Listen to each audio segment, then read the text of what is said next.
दंगल और छिछोरे जैसे अर्थपूर्ण फिल्में देने वाले निर्देशन नितेश तिवारी की नई फिल्म बवाल का जब ट्रेलर आया तो मन में यही सवाल उठ रहा था, वरुण धवन और जानवी कपूर की प्रेम कहानी को सेकेंड वर्ल्ड वॉर से कैसे जोड़ा गया होगा। मगर फिल्म देखने के बाद पता चला कि नितेश ने सेकेंड वर्ल्ड वॉर के कई हिस्सों को फिल्म में रूपक की तरह इस्तेमाल करके उसे आज के दौर की रिलेशनशिप और तानों बानों की जटिलताओं के संग जोड़ा है।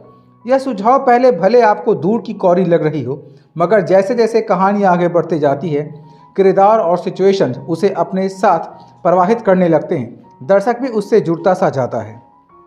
फिल्म की कहानी लखनऊ में रहने वाले अज्जू भैया उर्फ अजय दीक्षित, जिसका कि किरदार वरुण धवन ने निभाया है, उनकी है। हीरो जैसी कदकाठ और स्टाइल रखने वाला अज्जू यूं तो एक साधारण सा इतिहास का टीचर है, मगर पूरे शहर में उसकी खूबियों का गुणगान होता रहता है।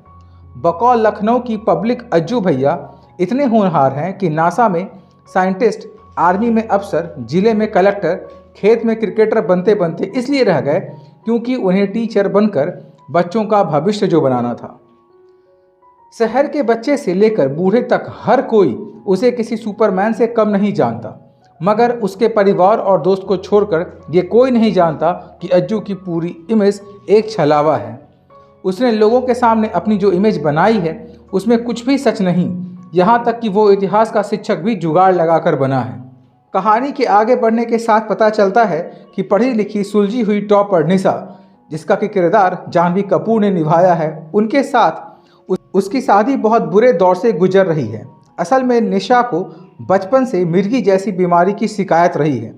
उसकी बीमारी के बारे में जानते हुए भी अज्जू महज अपनी इमेज सेट करने के लिए निशा के साथ ब्याह रचाता है, मगर जब शादी वाले दिन निशा को मिर्गी का दौरा पड़ता है तो अज्जू इस बात से डर जाता है कि अगर कभी सार्वजनिक तौर पर निशा को यह दौरा पड़ेगा तो उसकी पब्लिक इमेज चूर-चूर हो जाएगी।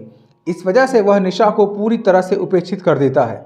मगर कहानी में ट्विस्ट तब आता है जब विधायक के बेटे को थप्पड़ मारने के एवज में उसे स्कूल से 1 महीने के लिए सस्पेंड कर दिया जाता है। इस विकट स्थिति में भी अज्जू अपनी बिगड़ती इमेज को सुधारने का जुगाड़ लगा लेता है।